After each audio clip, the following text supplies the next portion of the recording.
right now. This is where I share my own asexual life journey in order to help you in yours. I cover dating, relationships, confidence, self-love, self-care, and I do a lot of daily vlogs as well for lifestyle and educational purposes, as well as some entertainment. So you got the whole bag of asexual education, information, and entertainment on this channel. If that sounds like something you are interested in, click subscribe and hit the bell icon so you never miss an episode. So, if you don't know who I am, I'm Sandra Bellamy, author of this awesome Asexual Perspectives book out on Amazon. Do grab a copy. And also some other books like Fibromyalgia Self-Help Handbook, which is a great superhero style autobiographical book to reduce pain up to 25 aspects of your life, even if you don't have fibro, and Diary Confessions of a Hyper-Romantic Asexual 78 Life Lessons to Ace Your Life. This is a best-selling book, and so is the other asexual book. So let's crack on with today's show. Yes, I am in fact free of mental prison. I was in a narcissistic, very abusive relationship for years, and I've been free now from that person for 14 years. 5th of November 2011, we split. So I'm so happy about that. And it feels so good to be free of that person. When I was doing shopping earlier, it suddenly dawned on me when the fireworks started that, yes, it's November the 5th, although we're nearly in the next day now. And it feels so good to just be free of that person. It was November the 5th, they split with me, but they split actually around 2 something in the morning, like 2:23, I think it was, something like that, AM. So yeah, and I'm like, oh my gosh, it's been 14 years. Yes, I can't believe it's been that long because I'm so young, but it has. So I'm really, really pleased. I think it's really difficult when you've been subjected to any sort of abuse, and especially narcissistic. Also, you know, this person I didn't know was a narcissist. I didn't know how abusive they were originally when I first was friends with them for 8 years. And this was the person I last did have sex with, because they were very kind and caring to me when they had sex. But when it was the rest of the time with me, they were very abusive. So I do have to put a trigger warning in this. Hi. And anyone who's coming in chat, please keep the chat respectful, because this is a safe space for people. So hello to everyone in chat. So it feels really, really good to be free of that person. So after the abusive relationship ended in 2011, I took a year out from dating. I didn't date anyone till about a year later, or just under a year. And I think that's so important. So if you have been in a relationship that was abusive, narcissistic, or just really toxic, it's really important that you give yourself time to grieve and to go through the difficult emotions and processing. You don't want to be jumping into a relationship again. When I was a teenager, I used to jump in from one relationship to another. But I realized over the years, it's actually really not a good thing to do. Yeah, it could feel good in the moment that you've got someone else who's really into you and feeling great in that moment, but it's actually a recipe for disaster, because you often are very vulnerable in that situation, and you can easily attract someone else who's toxic or not good for you or abusive. So you don't want to be doing that. So please, if you've been in a situation where you've been subjected to any abusive relationship at all, do give yourself time to, you know, just get yourself sorted, go through the motions, and it's a grieving process. Every time you lose someone, it's a grieving process. Even if that person wasn't very nice to you, you still got to go through the grieving process. But for me personally, to be free of that person is really important, because when I was with that person, it felt like a mental prison, is the only way that I can really describe it. And they were so very, very abusive, you know, like verbally, physically, put me up against wardrobes, fridge freezers, stuff like that, very abusive, shouted like bitch in the street all the time and stuff like this, and a lot of horrible things which I won't go into, but I think you get the gist of it. And when you're with a person like that as well, it brings out the side of you that you don't like, because you kind of end up sometimes defending yourself, because you have to. You get to the point where you're so fed up of being abused that you do stick up for yourself. And when you get like into that stage, it's something you feel like, oh my gosh, I'm not this type of person. I don't like violence. Do you know what I mean? I mean, I was defending myself as far as I'm concerned, but it's hard, isn't it, when you're in that position? And this person had been in trouble with the law before, and they changed their name while they were with me. So they had my surname, so they couldn't be recognised. And even the police I had to go to once to stop them coming near me. So, and I explained what had happened with an argument we'd had and stuff and things like that. And they actually found him under his other name as a previous criminal. You know, they knew about him. So that's how bad it really was.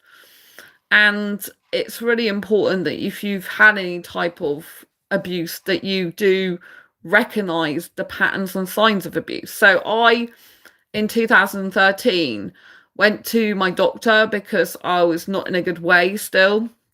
It took me a year to like really kind of mostly get over that person, but about 18 months to completely get it. And it was really, really difficult for me.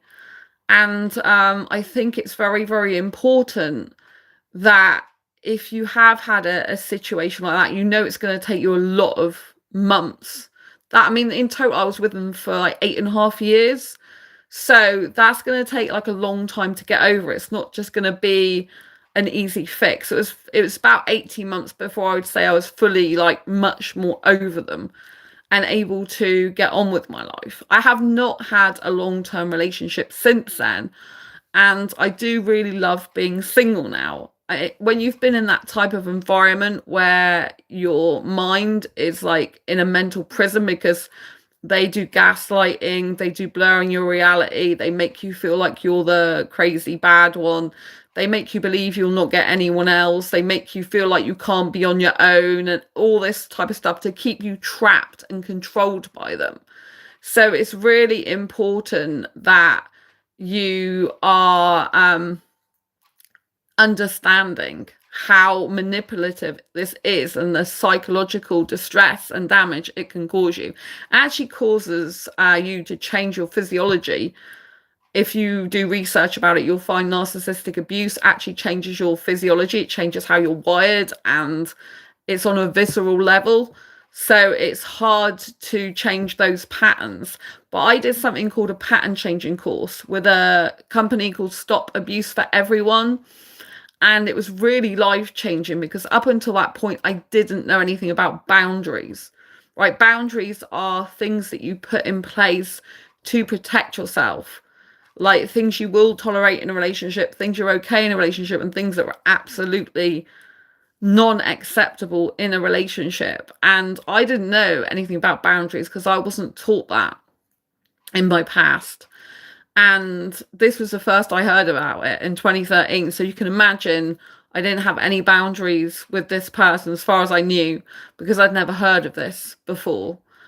And so it's very, very important that you understand that if you've been subjected to narcissistic abuse or any abuse, that it does take a toll on your physiology as well as your mind. It kind of like makes you feel disassociated from yourself as well, because if someone's blurring your reality, you end up with a less of a sense of self, and they do that on purpose so they can undermine you, get under your skin, and cause you to be confused.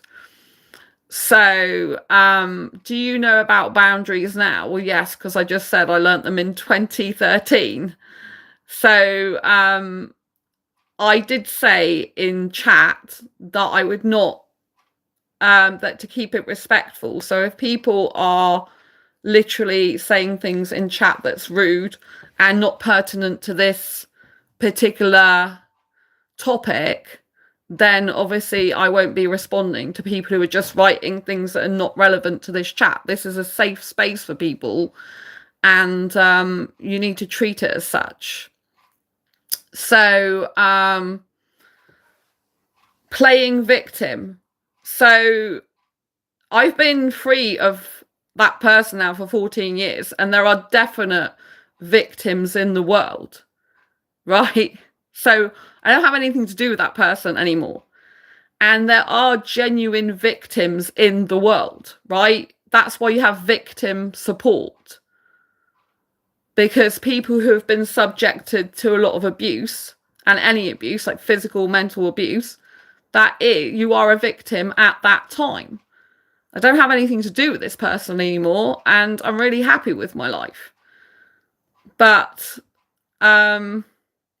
yeah, I'm a victim of being gaslighted and lots of other things, physical abuse and a lot of other stuff. So this is to asexuality is a sexual orientation that's based on the lack of sexual attraction. And I'm asexual, and there's loads of videos on this channel about asexuality.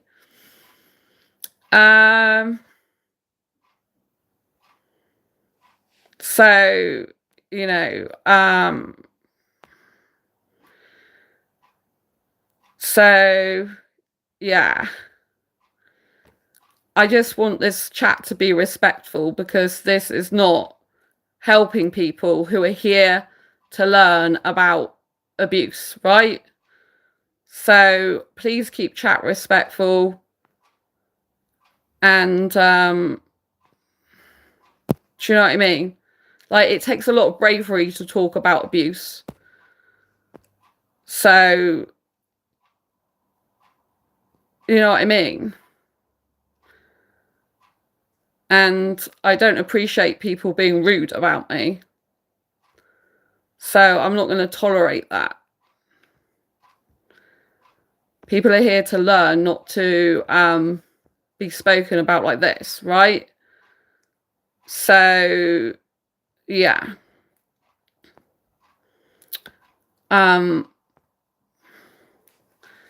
So people are here to learn, right? So you can have genuine victims. Like, some were like, oh, she's a victim. People are victims. That's why you have that's why I have lines of victim abuse, people who've been abused by people. You know, people are victims at the time. That's why you've got the term victims of crime. Unfortunately, the internet, people don't like the word victim as in, oh, you're playing the victim. Well, yeah, I was subjected to horrific abuse by people in my past. And I'm not going to stand here or sit here telling you otherwise.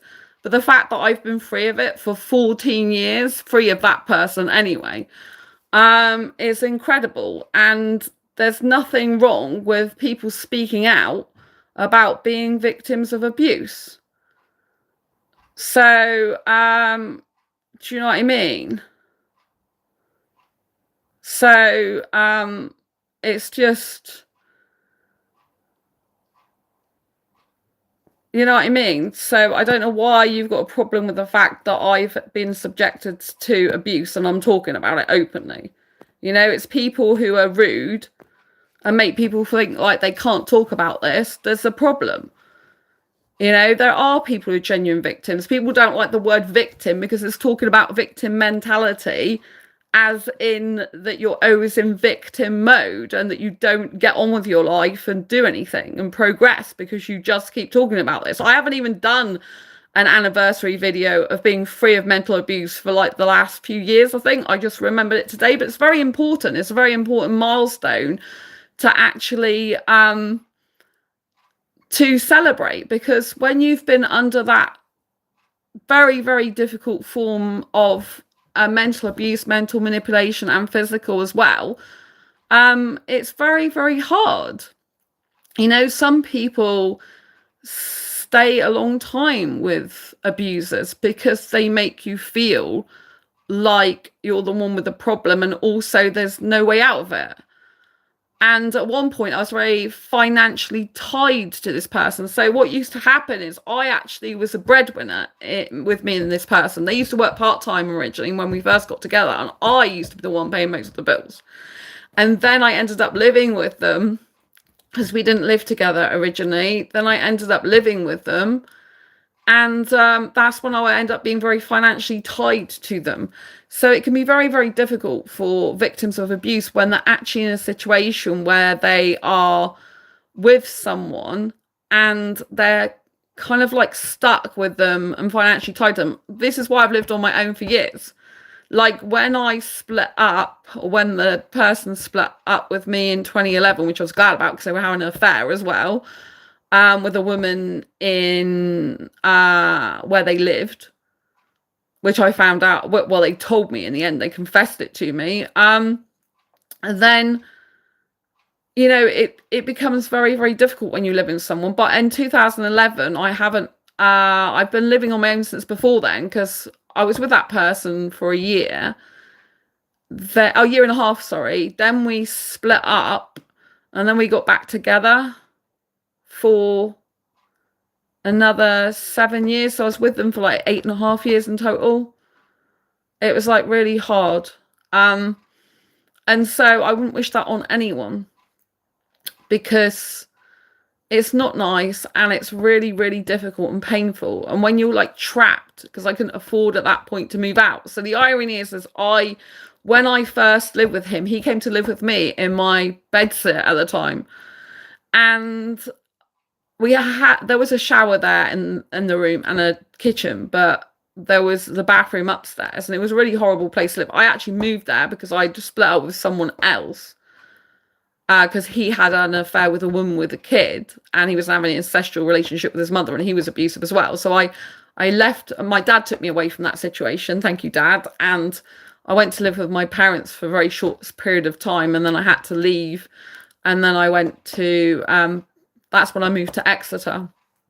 And I met this guy. He lived upstairs, and we were friends like for 8 months first. So it was like quite difficult because I thought we were friends for like 8 months. So I didn't expect him to turn abusive on me. But when I did the pattern changing course, Stop Abuse for Everyone, and that's the organization that does it, they explained that it can take a while for people to show their true colors. And there was a girl in there. Obviously I can't say who it was, but there was a girl in there, a woman, and she'd been married. And for 2 years, there was that her husband was really nice to her. But all of a sudden, after 2 years, he then turned abusive. And it was really, really horrible. Because she wasn't expecting it. And that's the thing, you see, these people can be really, really nice and then change. This person was nice until they moved in with me. They were really nice. They used to rub my feet, make me cook, make me food, cook for me, be really kind of like empathetic and understanding. They used to stick up for me and all this lot. But then when and they used to I felt like they were my soulmate in the beginning because I felt they shared a lot with me. But when they actually, hi everyone in chat, but when they moved in with me, they became different. So some people don't show their true colors until you actually live with them or till you've known them a while. And so it's very, very difficult. And once you've been in abusive relationships, there ends up being a pattern where you attract abusers, unfortunately, even if you don't want to attract abusers. But the good thing is you learn to spot the patterns of these abusive people earlier on, so that even if you do get with someone who's narcissistic or abusive, you can in fact get out of the situation quicker, which is why I've been like predominantly single since that relationship ended, because the only people I have got with have been unsuitable for me. I've only had a few short-term relationships because the people haven't been right. One guy cheated on me because I'm asexual and I wouldn't have sex with him. That was a long time ago. That was back in 2013. So there's a pattern of cheating as well. I've had a lot of guys cheating, and I'm assuming in part that's because I'm asexual. But actually, with the guy from 2011 who cheated on me, the guy who I'd been with 8.5 years, who cheated on me in the end, who was the abusive one that I've been free of 14 years. He was having an affair as well, but I was having sex with him because I didn't realize asexual at the time, and he was nice in that time. He wasn't abusive in that time. He was abusive outside of that time. At every other, all the rest of the time, he became very abusive towards the end. So he'd be like, when I say abusive, like he's narcissistic. So he'll be like, charming one minute, horrible the next. So he'll be like buying me gifts. But a lot of that was because he'd upset me. So he'd buy me gifts to make it up to me and then go around shouting at me again and stuff like this. So, it's just like it ends up being like a push-pull dynamic, which is very common in those type of relationships. I didn't know at the time because I didn't know he was a narcissistic. Well, I would say he's a full-blown narcissist. But I didn't know at the time. I didn't even know about narcissism back then. Obviously, it's hard because I'm not professional. I can't diagnose him as that, like in terms of professional. But he has a lot of narcissistic traits, pretty much all of them, I think. Someone said in chat, just need a man who's not abusive and narcissistic towards you, then you wouldn't be put off blokes. I don't blame you. Some men are divs to women. I'm a male myself. Oh, thank you. Yeah. I mean, I'm not put off sex because obviously I had sex with him. I mean, I'm not asexual because of that. I never even looked at this guy I was with for 8.5 years and thought I want sex with him. That's how I know I'm asexual. Even though I had sex with him, I never looked at him and thought I want sex with you. I never did that with any of my boyfriends. It was him instigating the majority of the time. Occasionally I did it, but it was more to feel like a sense of being in control of something. Because when I was with him, obviously my life felt very out of control. And he liked that. And I knew he was really nice to me in that time. So I really liked the time with him sexually, rather than the sex itself. The sex was good with him. He was good at doing that. He was quite experienced at doing... Well, he told me before he met me he'd not actually had full sexual intercourse, but I don't know if that was true. And when we split up, when we got back together, I don't think I've told people this before, I had pelvic inflammatory disease in the hospital. And I found out afterwards it's like often brought on by sexually transmitted infection, but I hadn't had sex while I'd been apart from him in those 6 months. So I'm assuming maybe he had sex with someone else and not told me when I got back with him, and he probably infected me because I didn't have sex with anyone else. I'd only been with him. And you know what I mean? And so I think, like that, I've never told that before, I don't think so, on this channel. But yeah, so I know he'd done sexual stuff before, but I don't think he'd done sex before. But anyway, he clearly, now looking back on it, is probably watching a lot of porn to know how to do a lot of stuff, but which is not the type of guy I want. But do you know what I mean? It's like, so that's not why I'm asexual. I literally don't experience any sexual attraction. None of my exes, none of the guys I've been with, have I actually thought I want sex with them and got the need or urge for it. It was only because they like instigated it and brought it up on it. You know what I mean? Sorry that he passed it on to you. It's vile he done that because he would have known beforehand.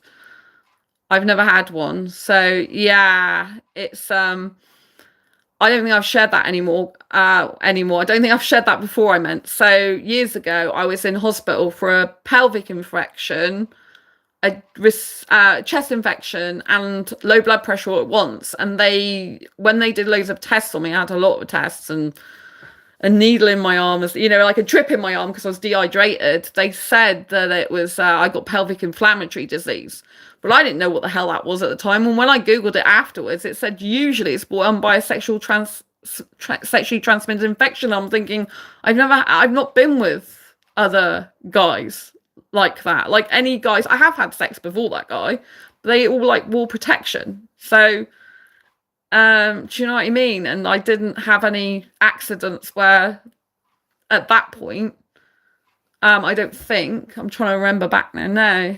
So yeah, there was actually another guy I have had a guy who tried to have sex, well, did have sex with, wasn't consensual. I'm trying to think of that. I think that was before I was met with him. But that was years before. So yeah, always check for genotype compatibility before proceeding. Genotype compatibility. I'm not interested in having sex. I don't have sex these days. I'm sex free, thank God. Do you know what I mean? I'm absolutely not interested. But anyway, the pelvic inflammatory disease was when I was with him, and then we split up for 6 months. And then he got back with me, but that's when I got the pelvic infection, when he got back with me. After he got back with me, I was perfectly fine before then. So I'm assuming he had sex in the time that I was split up from him with some person. But he didn't tell me that. So, Yeah, but I'm not interested in having sex. I'm really glad that I found out I was asexual in 2014 and that I never have to have sex again. Even though with him, the sex actually was a good experience because he was good at doing that, the foreplay and all that stuff. Rather, like I like that, and I wasn't really interested in the sexual bit. But I'm like, oh, he's done that, so I'll do the sex now. Do you know what I mean? That type of thing. But I'd rather just kiss because that's my preference. It's been my preference then, but nowadays I don't have sex at all, and I'm very upfront about that in my bio because I'm really not interested in that type of thing. I never was really that into it. I was just like doing it because, society dictates that. But it's really weird when you saw the contrast between how he was when he was sexual with me and how he was the rest of the time. When he was sexual, he's really caring, kind, and thoughtful, put my needs first and all the rest of it. Outside of that situation, he was the opposite, very abusive and not a nice person, but obviously when people are narcissistic, they're charmers as well. So there was, it's like up and down. So sometimes, like I said, he would buy me gifts and things like this and take me out to nice restaurants and stuff. So it gets very confusing. And then so never know where you stand with them, because one minute they can be nice or seem to be nice, and the next minute they can turn on you. And so it's like walking on eggshells all the time. It's really horrible. And he's put a lot of money into looking good with his clothes and having amazing, like the latest video games and the latest gear. And then he used to live like in a pigsty with bits of food all over the floor and, drop cans and stuff. And like the curtains used to be coming off the rail and all this type of stuff. The bed used to be like really bad for my back. It used to be spring. So it's very selfish in that way. It's all about appearances. Because to the outside world, narcissists want people to think they're amazing people. They're charmers, that they are, that they are really nice people, and that they're so cool, and, they're great. They're buying their girlfriend gifts, and they're taking them out to fancy restaurants. They kind of like want everyone to see that they're a charmer.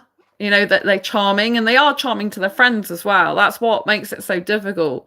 I remember when we split up, and I met up with a friend, and she says, I said about him, and she's like, oh, but he was only like that with you. That says everything. Do you know what I mean? And I'm like, oh, because, what I mean? Other people didn't see that side of him. But, the fact he had an affair in the end as well, and he'd been seeing this girl behind my back, it's really horrible.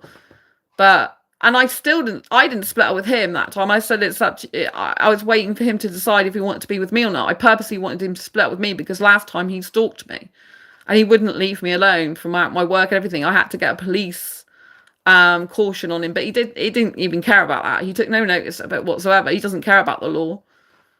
Because he used to be a criminal. So I didn't realize how bad a criminal he used to be until even the very end, when I found out he used to be a prolific shoplifter, where he used to live in his previous name before he changed his name.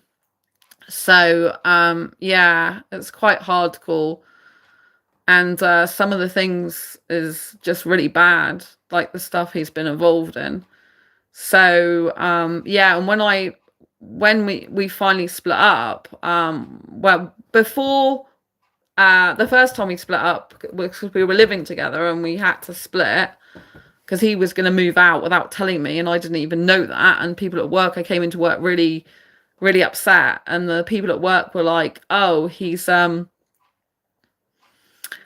I think he's going to leave you and he's going to have his bags packed and be ready to leave you. And I'm like, he'd never do that. And they were right. And I didn't even know what he was like, and they saw through him when I didn't. So it was a really difficult time, and it was hard. So that was when we first split up, when we were split up 6 months. But like I said, during that time, he was just stalking me. So I had to get, my dad took me to the police station actually to say about him, because my dad was so worried about me. He assaulted me on the quayside. So one of the things he did, he came up to me on the quayside, he dragged and pulled me down on it with my arms. He went like that and threw me on the floor after we split up. He also, in the very, very end, when we split up finally, he came and he cut his wrists, not properly. He just severed, he just perforated them, because that was like to try and get me back.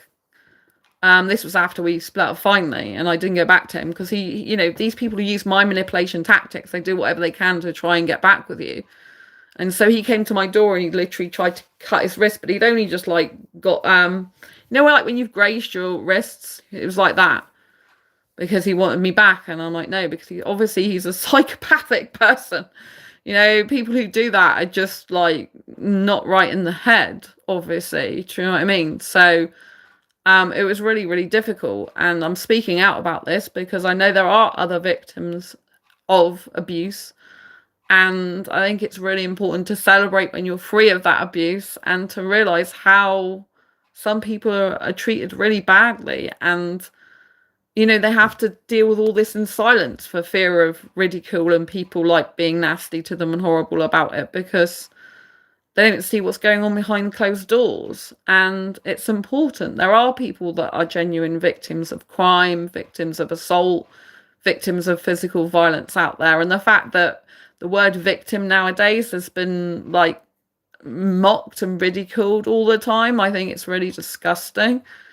Because the word victim came about long before people who started saying the word, oh, you're just victim blaming, or you're just in a victimized mindset. Long before that came along, victimization was a genuine thing. It's still a genuine thing to this day. That's why they have specialist police as well. Do you know what I mean? That's why they have victim support helpline for domestic violence. I mean, when it was COVID, domestic violence was on the increase.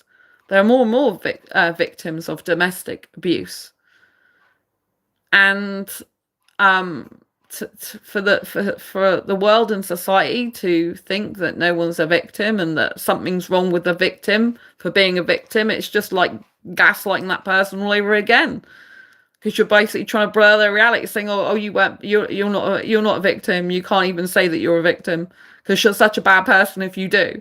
It's like, why? It's a difference between being a victim and playing the victim. Do you know what I mean? Like, if someone plays the victim, it could be just that they're in a victim mindset all their life, as in they don't move on with their life. They don't break through those difficulties. And it could also be someone plays a victim when they're not really the victim. They're actually the one who's doing the abuse. So, but the fact that some people in society like are shaming people for actually being a genuine victim of abuse is bad. It's bad on those who are shaming the others, because they're doing exactly the same as their abuser did. They're putting that person into shame for speaking out. And people need to speak out about this. I have CPTSD, and there's other people that will be having stuff like that because of the abuse. And it does rewire your physiology. If you do the research about it, when you are part of domestic abuse or violence, it does a lot of, especially over a prolonged period of time, years, it changes your physiology and it rewires you. And so it really damages your nervous system. I've got fibromyalgia because of all the trauma I've been through, the physical trauma, abusive trauma. Do you know what I mean? Accidents as well. Physical accidents have got nothing to do with my exes. They're just accidents I've had and stuff like that. So, but the whole combination of it means I have a chronic pain condition for life. And so it's very, very serious. We should always try to think carefully about who we choose as a partner. But even so, you don't necessarily see the patterns, because these people make out that they're very charming at first, they're very caring. Nowadays, some of these people, they can come across as very empathetic. And so one of the signs of a narcissist, for example, is they're unempathetic. However, I've come to learn that they can show empathy when it suits them, when they want to get you, when they're in the phase of wanting to conquer you or get you to be in a relationship with them. And so you have to understand that these people use a lot of mind manipulation tactics, and unfortunately, a lot of people are traumatized in life these days, whether they're traumatized through being a victim of abuse or whether they're actually an abuser that might have had obviously trauma in their past life. Like, you can choose different paths. You can, some people have been abused and they don't become an abuser. Other people have been abused and they become an abuser. Both types of people have had trauma, but people, have a choice how they deal with their trauma. Do they go to therapist? Do they seek to gain clarity over their trauma and work through it? Do they try to understand what went on and make sense of it? Do they try to not repeat the patterns of attracting an abuser? But people who are attractive are going to attract all different types of people, including abusers. You're never going to ever, if you're an attractive person, not attractive abusers, because you're going to attract whoever is attracted to you. And if you're a person who's got attraction on people attracted to you on multiple levels, then there's always going to be good people attracted to you and bad people attracted to you, abusive people attracted to you, and nice people are attracted to you. But if you are very, very empathetic and kind and caring, that you're actually a magnet for narcissists to cling to and eventually abuse, unfortunately, because they it's really weird, because they kind of really admire the qualities of you in the beginning, and then they despise them. They end up kind of being jealous of them or wanting to control you because of the way they are, and they can actually end up not liking the very things they liked about you in the first place, or changing the way they perceive that around, because obviously if you're more successful than they are, they don't like it. And they can often see empathy as a weakness as well. And because they think you're easily vulnerable, they can mold you to whatever they want. And they're often liars. They're often people who lie. And so if you're being very, very honest and they're lying, in that way, they're using it to control you by having power over you of the things that you don't know about them. They're withholding information so that you don't really know what they're like. And the whole time you're kind of being manipulated and controlled by them without even knowing it. I mean, obviously brainwashing is a real thing. And people years ago, especially in war times, they did a lot of things that were horrendous to people, which was with brainwashing. So there's a lot of stuff to do with brainwashing, manipulation, and control. And it can be very difficult to spot this, because when they give you gifts and they're very charming, of course, that makes you then question yourself. You're like, oh, well, they're nice, really. So maybe they were just being horrible for a short period of time. Maybe that was just like one of those things. People aren't perfect. And you start making excuses for them sometimes as well, until you get so fed up with it. It's glaring that they're abusive. And then you're like, oh, right, okay. I don't want to admit I've got an abusive boyfriend. I haven't now, obviously, because I've been free of them for years and I'm single. But you don't really want to admit that you've got an abusive boyfriend, because obviously there's been some rude comments to me tonight in the chat, even the ones that I've deleted, even though I've been free of this person for 14 years, right? And I'm sharing some of what happened, and people who have that type of attitude coming in here telling me on my own show that, oh, she's being a victim. Like, I was genuinely a victim of narcissistic abuse on more than one occasion, and I've been in abusive relationships. It's like, no one should have to put up with the stuff I've had to have done to me and have done to me. Do you know what I mean? I've had all forms of abuse, and abuse is never acceptable, and it's just horrible. And people who shame people for speaking out about their abuse, especially in an educational way, shouldn't, and not really much better than the people who've been abusing these people, So it's really, really important that we understand that that it's okay to accept the fact if you have been a victim of abuse, and you can't actually work through the abuse if you don't admit it actually happened. And people labeling people, oh, you're just being a victim, is actually keeping people in the victimhood, because it's telling people that they're not allowed to speak about it. And by not speaking about it, that's how abusers have more power, because they don't want people to talk about it. They don't want people to know they're abusive. They want you to look like the crazy one, you to look like the wrong one. And anyone who's shaming someone who's been abused,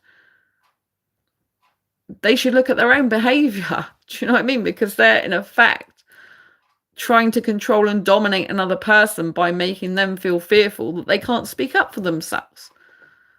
which is a form of control. And so it's really important that you do get a support network if you can.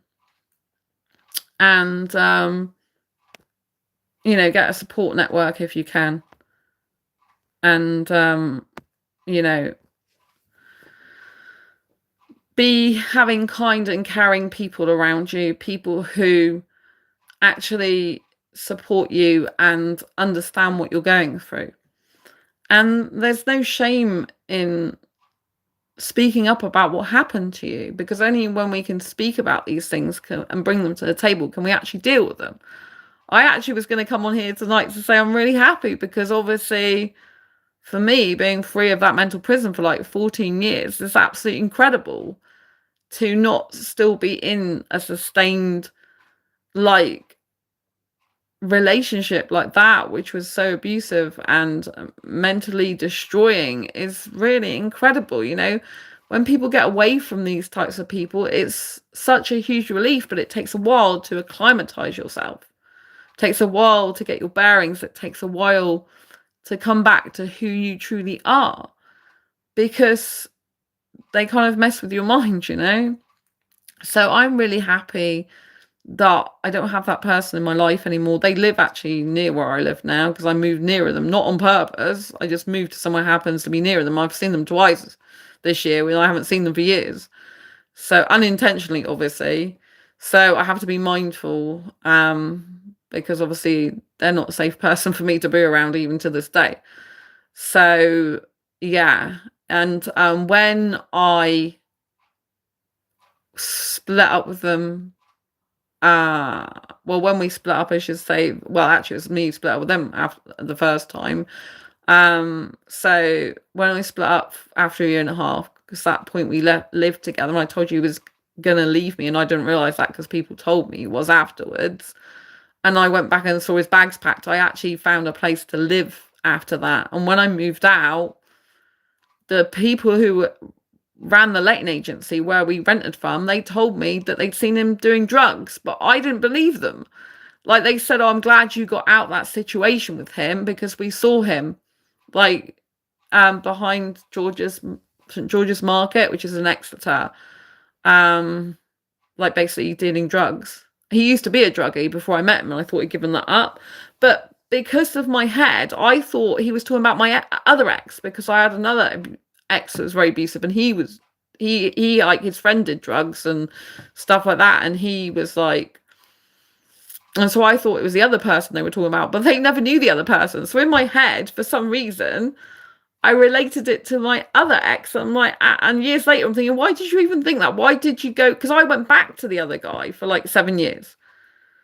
Because I didn't even think, I thought they must be my other ex. But I'm thinking, how could they have even thought about my other ex? Because I don't think they ever knew my other ex.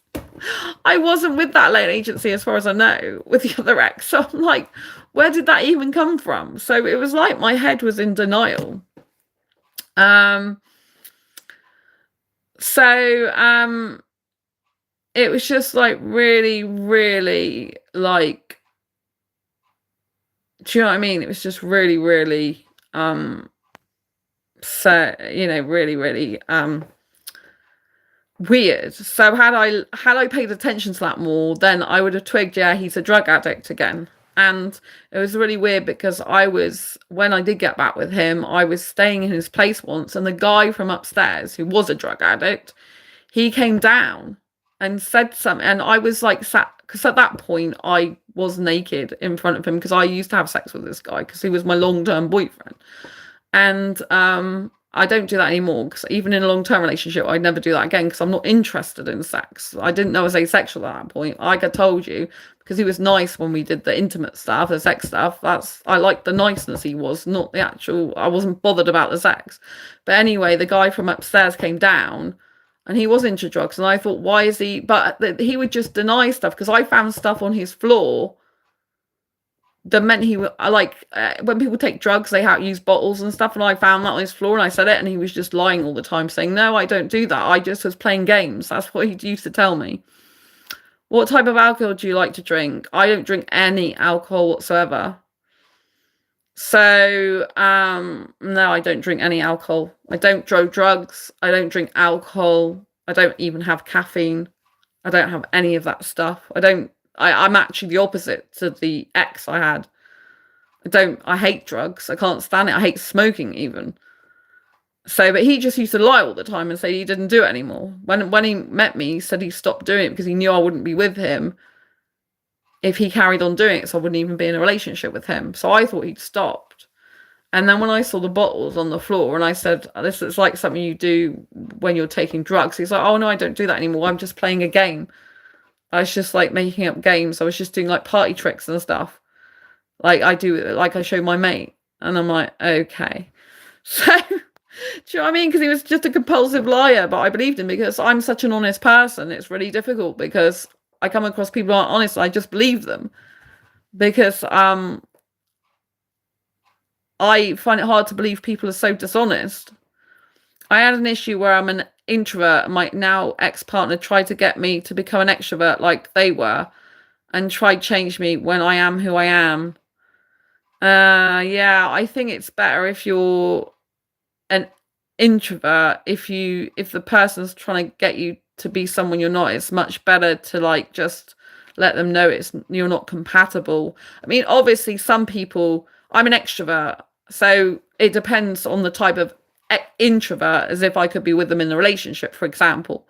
Because, even though I'm an extrovert, I have introverted tendencies, but a person shouldn't be trying to make you something you're not. Do you know what I mean? Like, actually, two extroverts don't usually work well together, in my opinion. Like, I'm extrovert, but I'm not sure I get on well with another extrovert because you can kind of both end up fighting for attention. That's the truth. You can both end up, do you know what I mean? It depends how the dynamic works, but sometimes it can be better. I think I prefer ideally to be with an ambivert or even maybe an introvert, but it's hard because I am an extrovert, so I don't know if I would get on with another extrovert. But it's just I had a asexual extrovert once come to my meetup, and me and him were both the only extroverts in the meetup, and it was a bit difficult for us both because I was the host, but he liked to be the center of attention. Obviously, when I'm the host, I'm kind of like the center of attention. So it's kind of like, well, in terms of hosting other people, I mean, I'm not like talking all the time, but it was all introverts. So most people like just want me to talk anyway. But he liked the center of attention. I do like attention. I'm not going to lie. I really do. So it was difficult because you end up both wanting the attention. But we're honest about it. Do you know what I mean? I think it's really important to be honest. But I'm sorry that someone's trying to make you something that you weren't. And it's good that, they are your ex now. I mean, compatibility is the main issue with all the relationships these days of any sexuality, It's hard to get a compatible match because people have different personality types. People have different, like, whether introvert, extrovert, etc. If I don't really like socializing, which I like you like your own company. Yeah. So be yourself. Yeah, it's really important to be yourself. It's very, very important. Like, I spend a lot of time on my own, but I'm actually an extrovert. But after a while of me not going out, I can feel like not good. I love your blue wall behind you. Blue wall? I don't have a blue wall. I don't know where the blue wall is. It's not blue. It's magnolia. I didn't pick it. Be nice if it was blue. I like blue. So yeah, it's got a Disney clock behind me. I got from Disneyland Paris. So what hobbies do you do in your spare time? I pretty much blend my personal and professional life into one. So I'm a best-selling author. So I write books. So I pretty much work all the time. But I like to go to the cinema. And I do no sex movie reviews on this channel. So even when I go to the cinema, I'm still doing reviews of a lot of the films I watch on this channel. So yeah, I love to go into the cinema.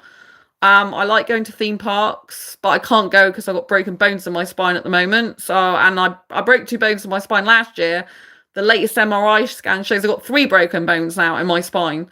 So I can't go on theme park rides at all. I'm not allowed to at the moment. I don't know if I'll be able to go back on them again, actually. I hope I will because I love theme park rides. So I like to go to the cinema. I like to go out for meals. I like to go to theme parks, but I can't go there. Zoos and aquariums, they're like my favorite things to do.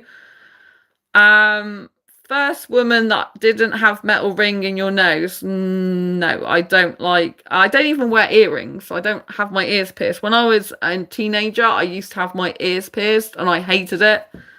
I just felt like I wasn't even me anymore. So, I they were like bleeding and swelling, and I hated it. I just didn't even feel like Sandra anymore. Sandra's my actual name, in case you didn't know. I didn't feel like me anymore, and I'm like, I can't do this. This just feels like someone else. Because obviously everyone gets their ears pierced usually, don't they? Or the majority of people. I just didn't feel right. It felt really weird. Like I wasn't me. And I'm like, I let the holes heal up. How many books have you wrote? I've got, let's see if I can get my actual page up. So I've got 2 books for asexuals. So it's Asexual Perspectives. This is on Amazon, and you should be able to order it from good bookshops. I publish under my own book publishing imprint, Quirky Books. I'm a registered publisher in the UK under Quirky Books, which means there's a copy of this book in the British Library. So this is Asexual Perspectives, 47 Asexual Stories, Love, Life and Sex, A Celebration of Asexual Diversity. So that's my first book for asexuals. And then this one came out last year, which is Diary Confessions of a Hyper-Romantic Asexual, 78 Life Lessons to Asexual Life. That was my bestseller that came out last year. I've also got another 4 asexual books that I need to finish. I've got the follow-up to this one, plus 3 others.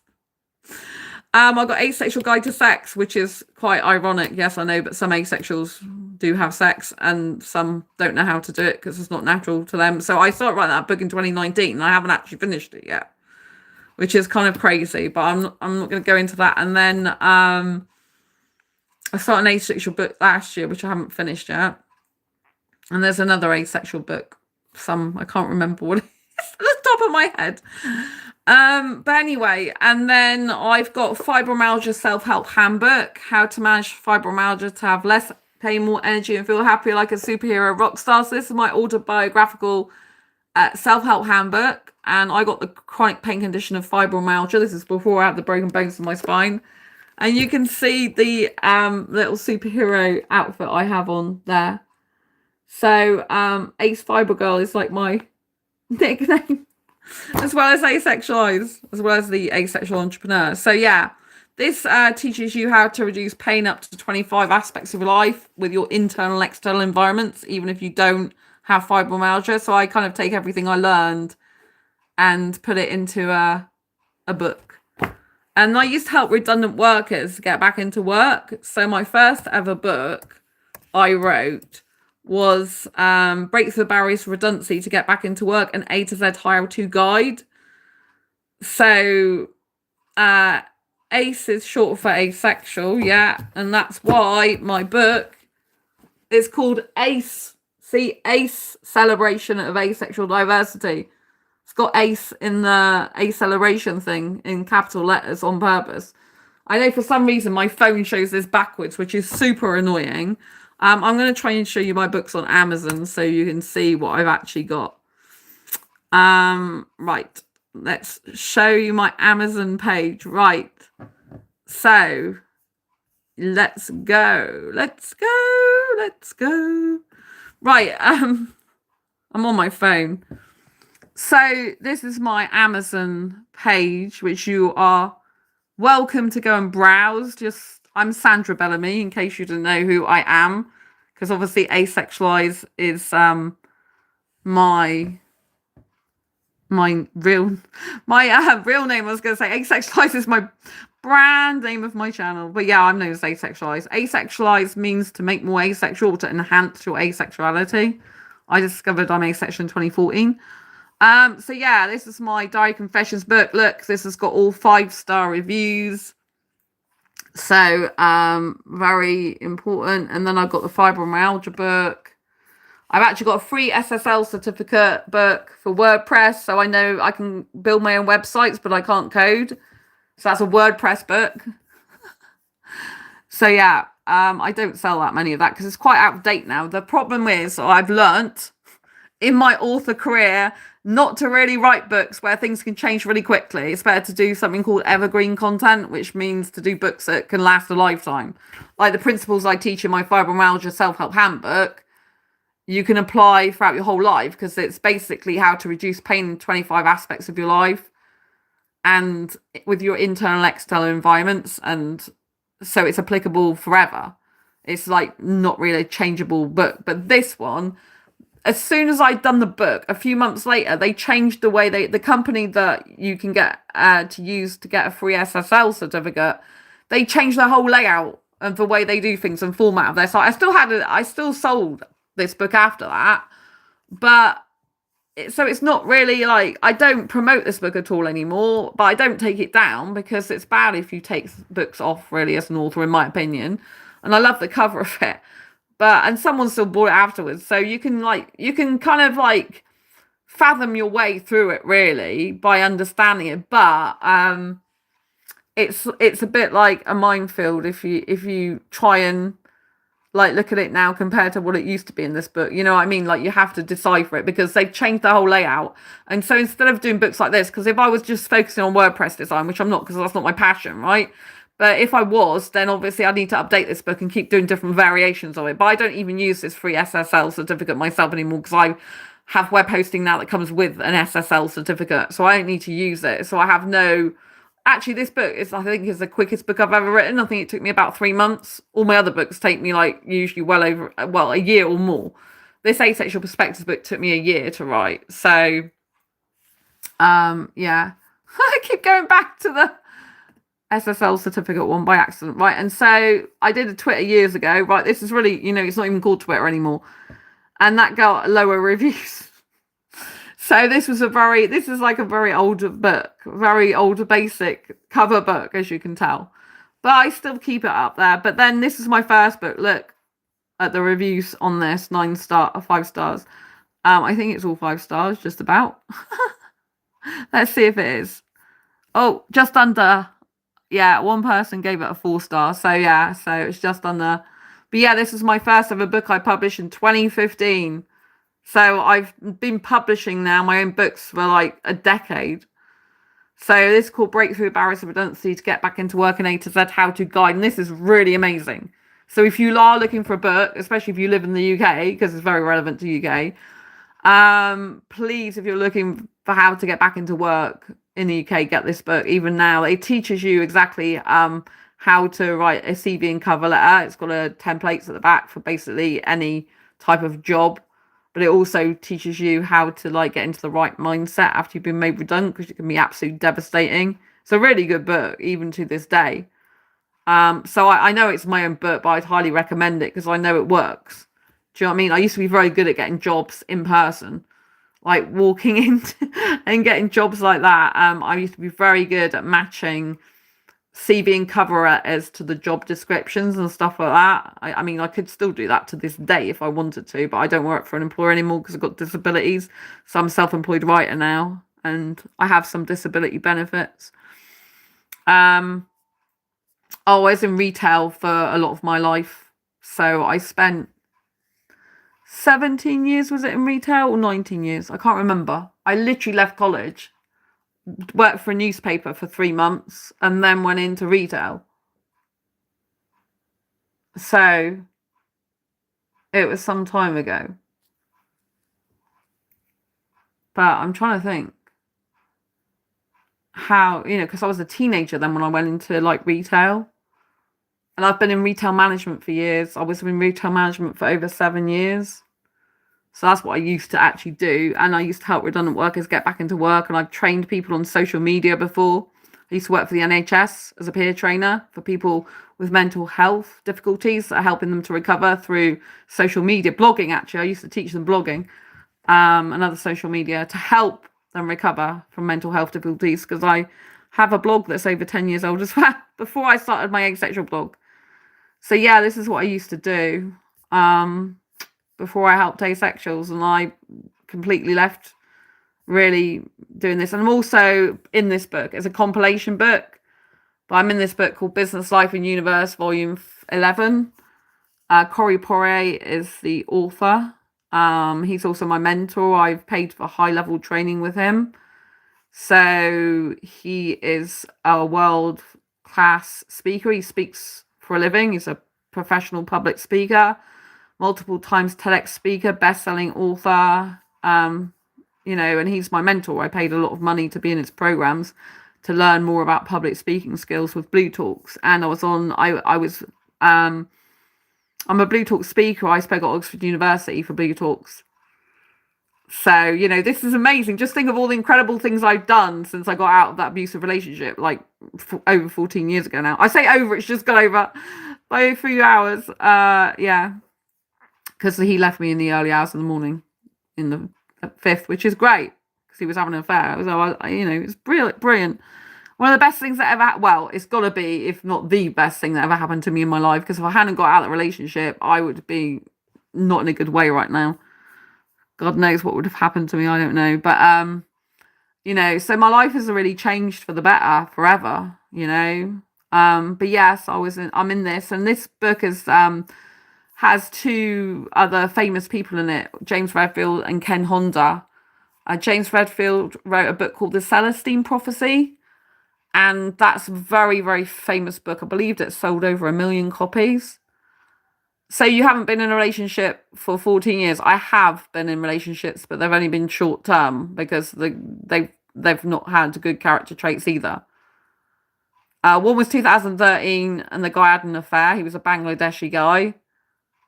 And then 2019, he had emotional outbursts. And then last year, I ended up attracting a narcissistic person as well by accident. I thought I didn't realize he was narcissistic because he was empathetic as well. So yeah, that's pretty much it. And I've dated some guys, but that's been it. And kissed some guys. I think that's been. Oh yeah, I dated a heterosexual guy as well in 2017 for a few months. He was an actual psychopath. I've already spoke about this on this channel. He went to a night. He was at went somewhere with me, which was to Ministry of Sound event at a theme park, and the security guards confiscated a blade. He had a blade on him, and I found out about it. And I said, "Who are you going to kill with that?" And he said, "Not you," which was nice to know. It wasn't me, but that is really psychopathic behavior. So yeah, that was the end. That was in 2019. No, 2017, sorry. So it's 2017. The British guy was 2019, but he had severe mental health problems, but he had emotional outbursts as well. Plus his mum didn't like it because I'm an older girl and she didn't agree with older girls. And he was very sexual. He loved porn and I'm not sexual, I'm asexual. So it was a total mismatch anyway. So yeah, and then the last guy was last year. But I was only with him short. I thought he was a really nice guy until I found out it was really like, so yeah. I'm British, I'm East Midlands. Oh, brilliant. Yeah, I live in the southwest of the UK. So yeah, I'm on here. There we are. My name's there, Sandra Bellamy. And here is I'm on the back cover of here. See, that's me. That's when I spoke at the UK Asexuality conference. That there. You can't really. My phone's really bad. This is a new phone as well. It's really bad at focusing sometimes. But anyway, that's me. I got my asexual top on. Oh, there we are. We can see it a bit better now. There we are. In 2018, I spoke at the UK Asexuality conference, and that was me with my ace top on. I design and sell asexual merchandise. Look, it keeps going in and out of focus, which is so annoying. I thought having a new phone this year, a new model for this year as well, would be much better, but it just goes out of focus all the time, which is crazy. I don't know why it does that. Super annoying. But yeah, that's me. That's my ace top. So I do design stuff on Redbubble. I don't know if I can show you my Redbubble designs. Let's see.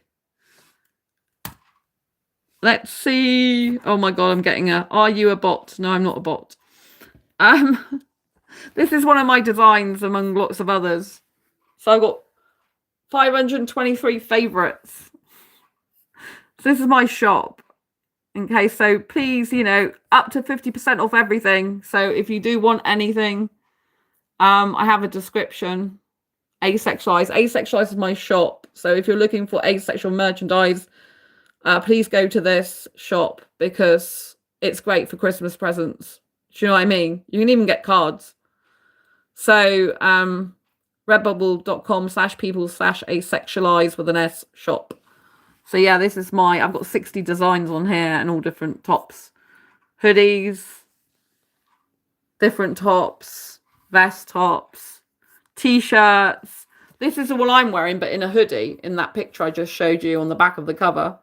But I've got the hoodie version of it. I like this one. But yeah, so these are all my designs. The only problem is Redbubble start redirecting people to other people's designs, which is so annoying. It's like, I'm on my shop. I don't want to be redirected to other people when I'm on my shop. Yeah, this is one of my own asexual emojis. Can you see? It's the asexual flag colours and emojis I created myself. I did have this on Amazon, but they took it. They told me I can't have it because emoji is apparently a trademark. So I had to name it something different and just call it a yellow smiley instead to get it on Redbubble, because you can't call them emojis because the word emoji is trademarked. So I had to change the wording. And Redbubble allow it as long as I don't use the word emoji. Oh, I think I used the word emoji. Shocking. You caught me out. I caught myself out. I've still got emoji. I didn't realise I had emoji on here. I thought I took that off. But clearly I've got it on there. So I'm unintentionally not telling the truth. I do apologise. But yeah, so they've let me call that emoji. But Amazon wouldn't let me do that. I hope have I got emoji on the other one now? I'm going to look. No, I haven't. There's a yay smiley face, so maybe I got away with calling one emoji and not another one. But anyway, yeah, I just found myself out, naughty girl. So yes, but this one I haven't got emoji on anymore. So you got to be very careful but Redbubble are more laid back on stuff like that, which I don't know if that's a good thing because I think it's important to protect other people's designs. I don't copy other people's designs, but I have had some people trying to copy some of mine, which is just not nice. It's like, do your own designs. Even so, I had someone come in one of my asexual groups and I quickly removed them because they were just copying my designs. And it's like, hang on a minute, I spent hours trying to do these designs.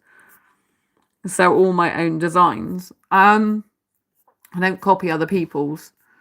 But on Amazon, you get quite a lot. I haven't done any for a little while, new ones of these. But you can get like stickers, which is quite interesting. I know one of my friends, asexual friends, has bought some of these stickers. And you can just like go back, press a back button, and it will take you back, So it does all this.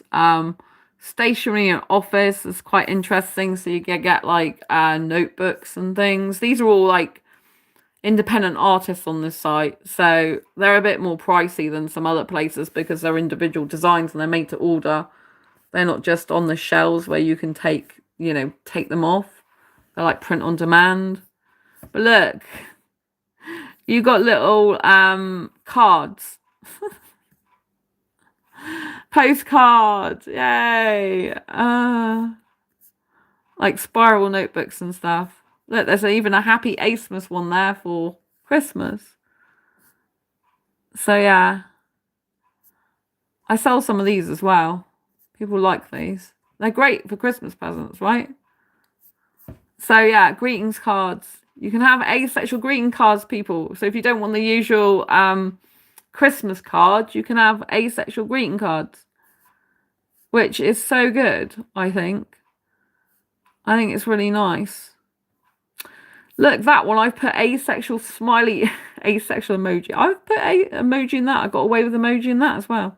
I know I haven't got them on Amazon anymore because they wouldn't let me put them back on, even though I said I'd take the word emoji out there.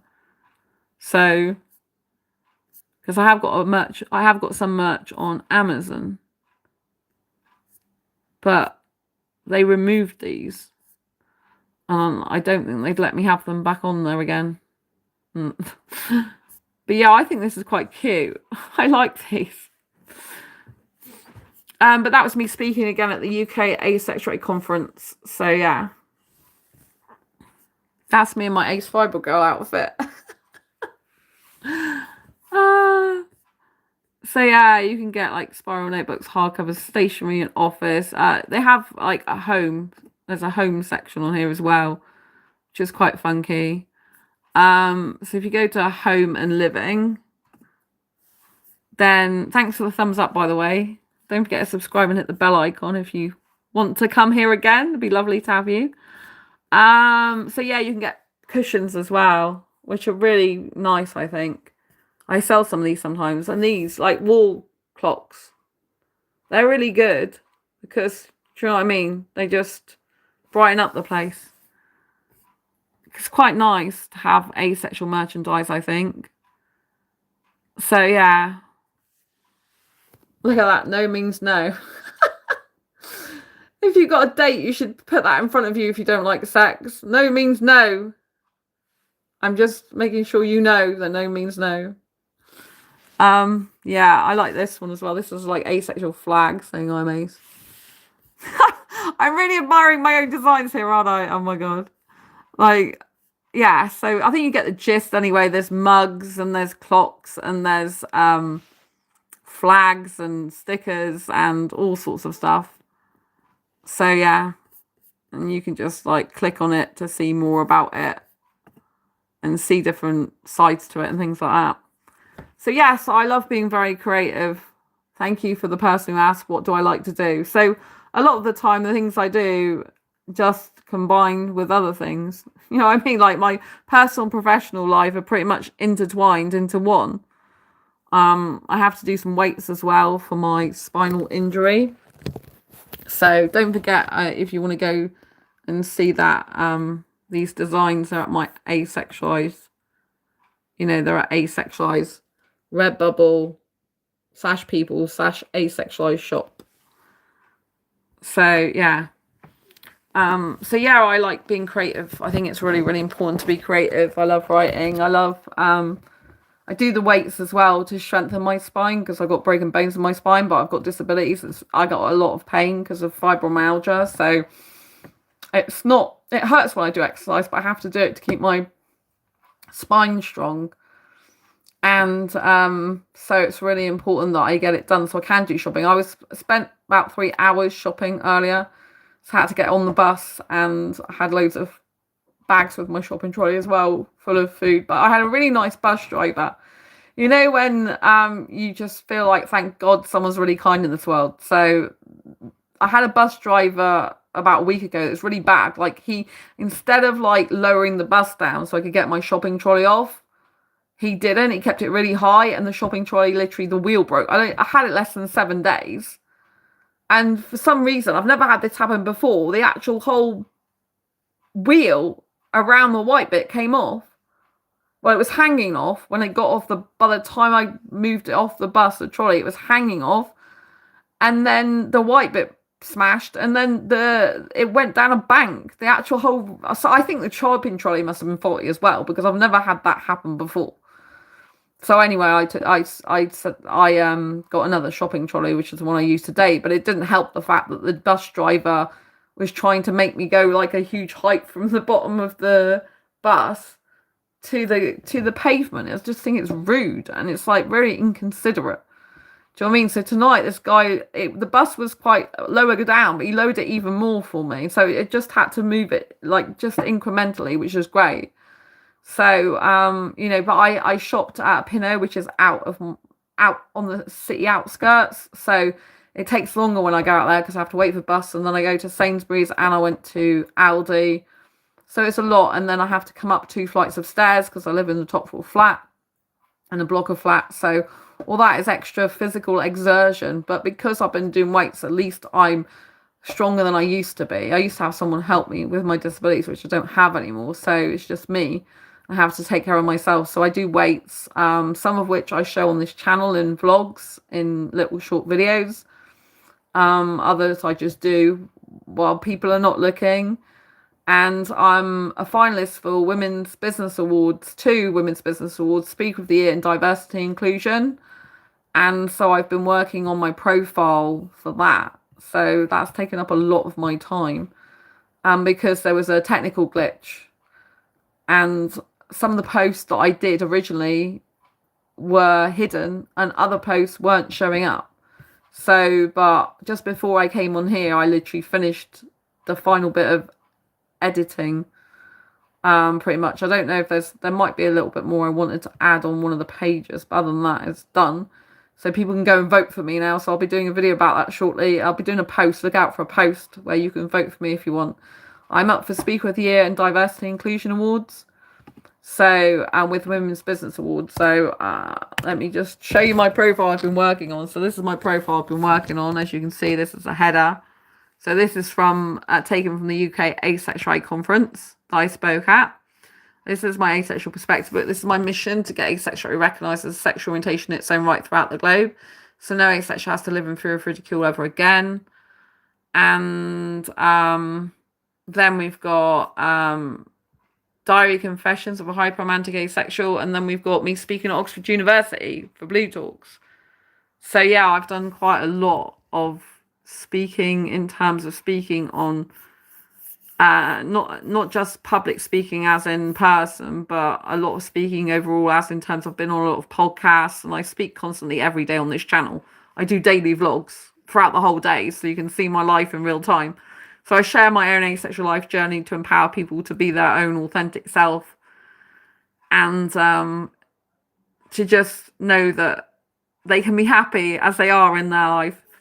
So, and they don't need to abide by society's conventions and stereotypes. So there's an about page, then there's a business page, and then there's a speaker page. That's me at Oxford University.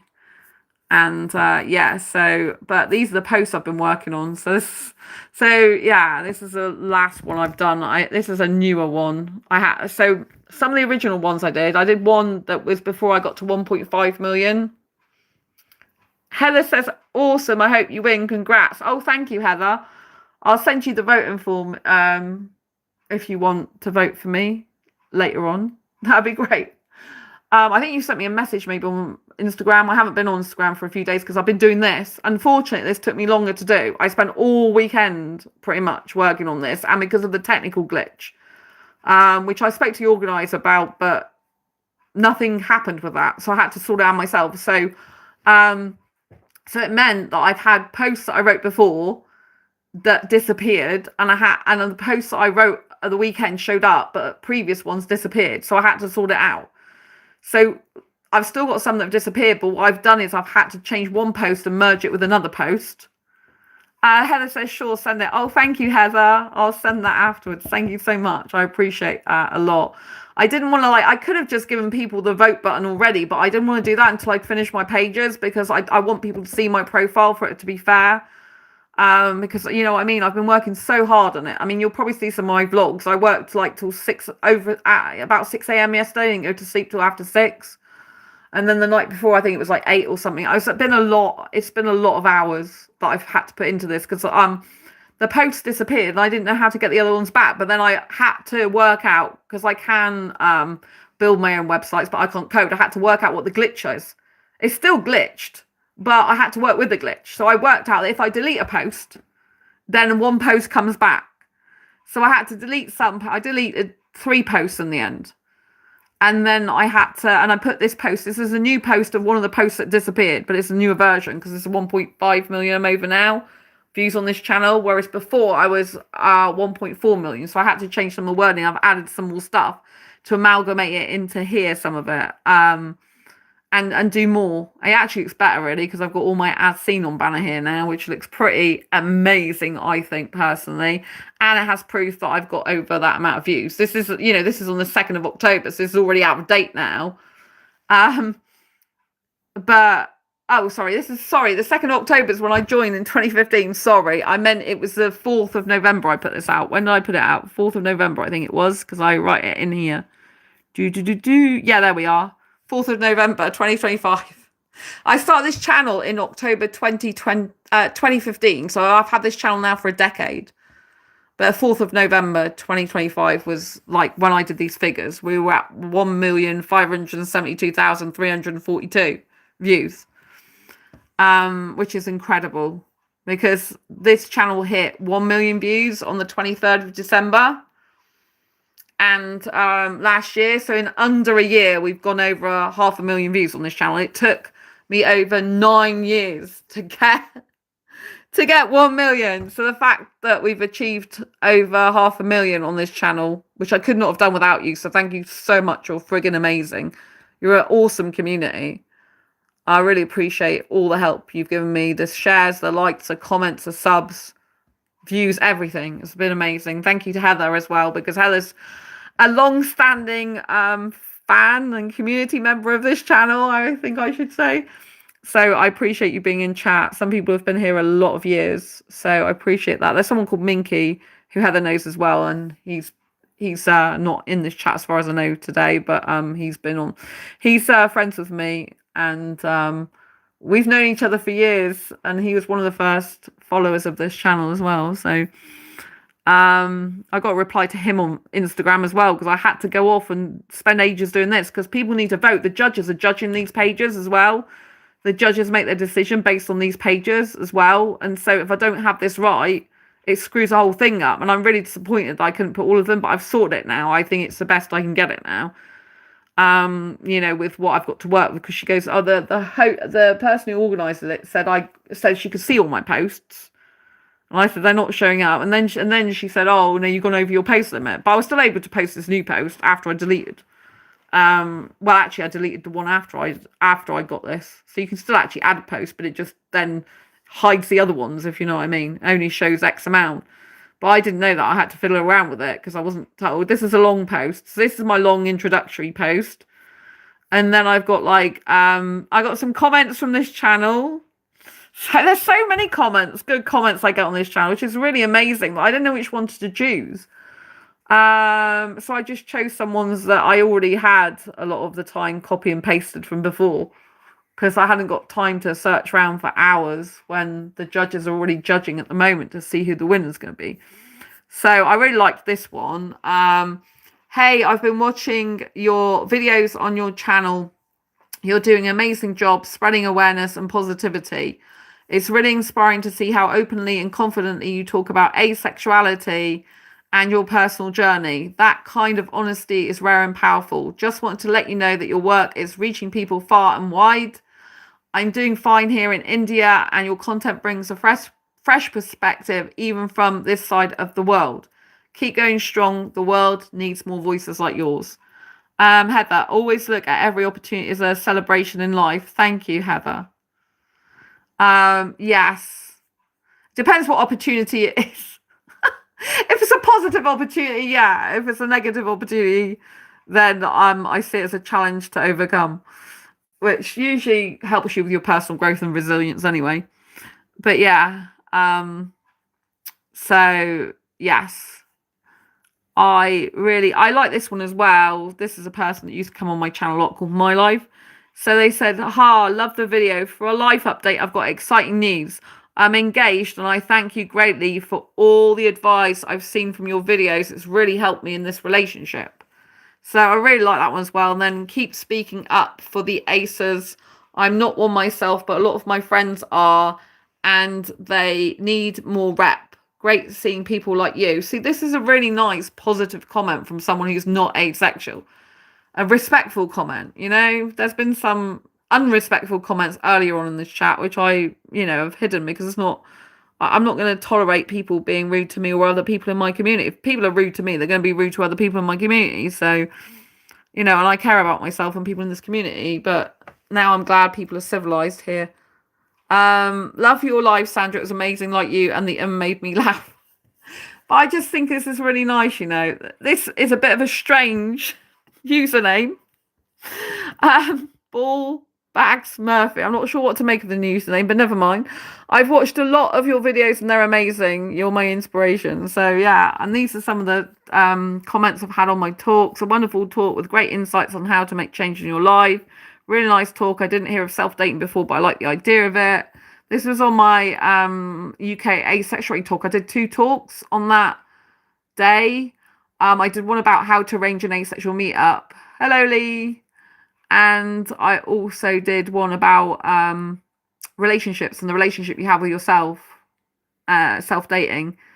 So And then self-dating is a brilliant concept. I'll give that a try. Thank you. Once again, thank you for sharing the asexual online resources. So Yuli is a person who comes on quite a bit on this channel and leaves comments. Loving this video. You're so amazing. So I just thought this is really nice. You have a great channel. Love your voice.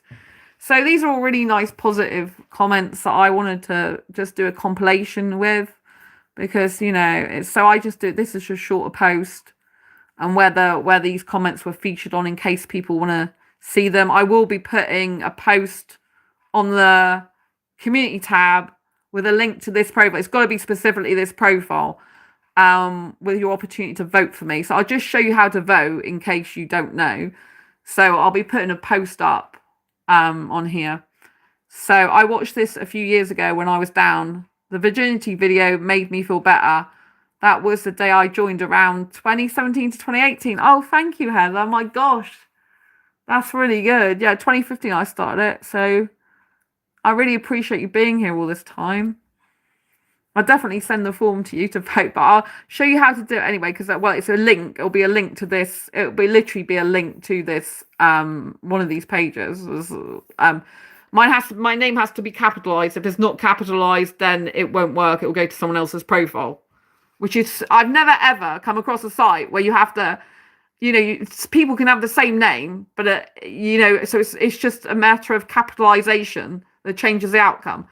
But, you know, you end up voting for someone else if you go through someone else's. So anyway, so I will post on the community tab about what my page is and how to vote, but I'll show you how to do this while you're here, right? So you click on the vote button, and then you have to make sure you have an email address in there, and then you have to type your email and click. I've done this because you have to test it before it goes live. So you click consent form, I understand, blah, blah, blah, and then open now, and then you go to next. And then you're met with all these finalists in all different categories. So you have to scroll down and find my name under the S's. So, because it's in like alphabetical order of first letter of the name. I'm not saying it's actually in alphabetical order of the whole entire name, unfortunately. But so you have to go down to the S's. So if you want to vote for me in two categories, you have to fill this form in twice. So although it says at the beginning of the form, fill it in once, because I'm in two categories, Speaker of the Year and Diversity Inclusion Awards, you have to go through the form twice to be able to vote for me. So you have to do one vote for each category for me, if you want to vote for me in both. Right, so I should be, here I am. Look, so because you can't select two at once, you have to go out the form and then do it again. So Sandra Bellamy, Diversity Inclusion Award, United Kingdom, or Sandra Bellamy, Speaker of the Year Award, United Kingdom. These are my two. So if you want to vote for me twice, you'd have to click one and then do whatever it says to do. I can't do this myself because I can't, obviously. You click on next and you usually have to write something. I've got to be careful because I can't vote for myself, obviously. So I've got to be careful how far I go with this. But basically you click through next, and I believe you have to make sure you've got your confirmed email address, because they don't want people who are fraudulent doing this. I don't know if I can go on to next. I think I can because I can't. So it says your details. Why should the person you voted for win? So you have to write something in there, hopefully, because that's compulsory. So this is to stop fraudulent activity, because years ago they had someone who was like doing fraudulent activities. So they don't do that anymore. You have to confirm your email address and write something. If people are not prepared to write something, then they just don't usually, you know, well, it can't. It's a compulsory thing. So they do it because someone looked like they were using a bot years ago and it was unfair. So they made sure they changed the rules. So first name, gender. I don't know what sex. If it does say, oh, non-binary, thank God it's got a non-binary category. I'm like, you know, town you live in, what country do you live in? Would you like to attend the award ceremony and submit? So I believe you can do this as anonymous, or you can put your actual real name.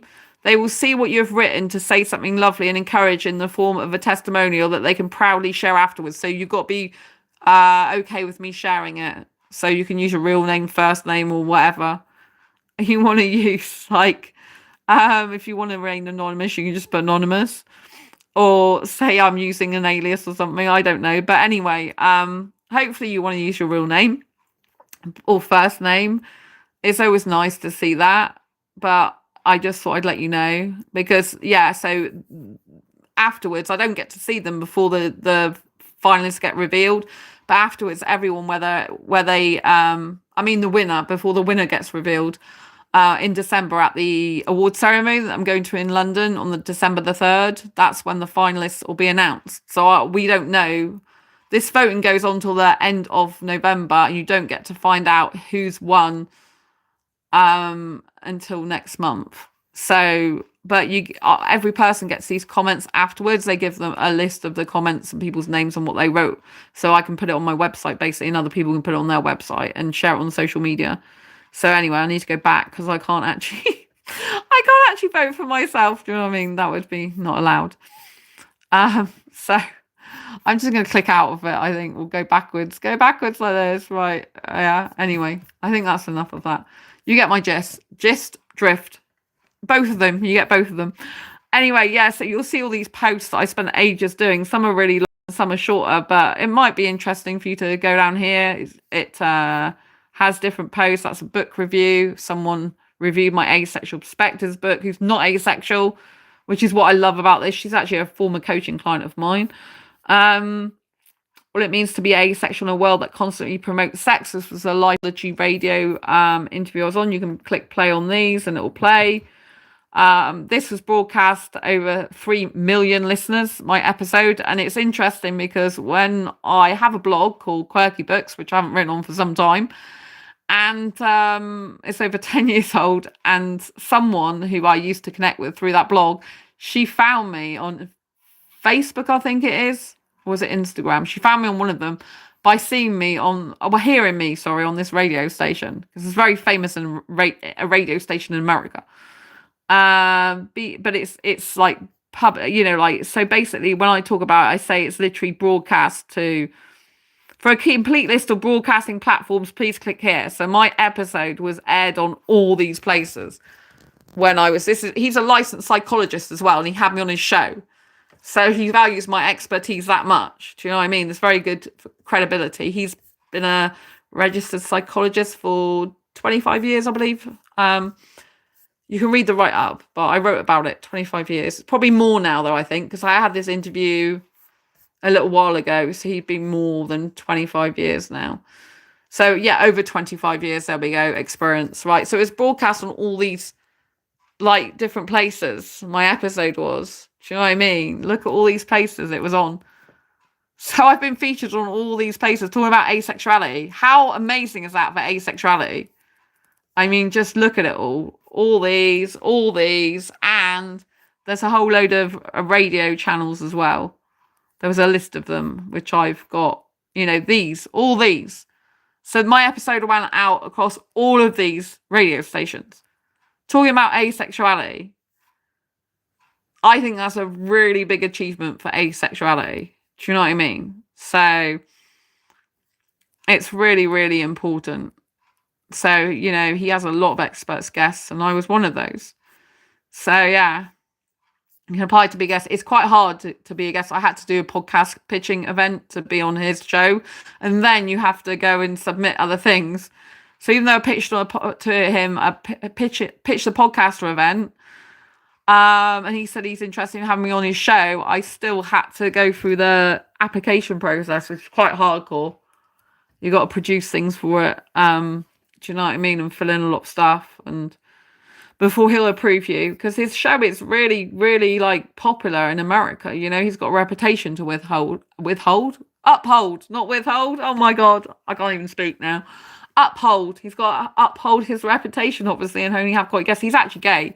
He told me afterwards he's part of LGBT plus community. He's got a partner, a man. So he's been with years. So he's really interested in asexuality because obviously he's part of the LGBT plus community as well. So that was really nice of him to say that. And yeah, so I feel very blessed to have been on his show. So I put that, and then I did my radio interview on the BBC, Asexual Cougar, on Graham Torrington's show. This is still on this channel. So is that episode, by the way, on this channel, in case just type in Lifeology interview into my search bar in case you haven't already seen it. And then BBC Radio into my search bar, right? So yeah, I was in the newspaper as well, the Mirror. So I'm about being an asexual cougar, so I like younger guys. But I said it's shocking that in the 21st century, it's still frowned upon for older women to be attracted to younger guys and be in a relationship with one, yet many older men continue to get a pat on the back by their mates for being with a younger girl. As well as advocating for asexuality on my channel and elsewhere, I also advocate for legal age gap love and believe that women should have just as much right to be in a relationship with someone younger than they are as guys do. Love is love after all, and diversity and inclusion is about women having equal rights to men in all areas of life, not just the workplace.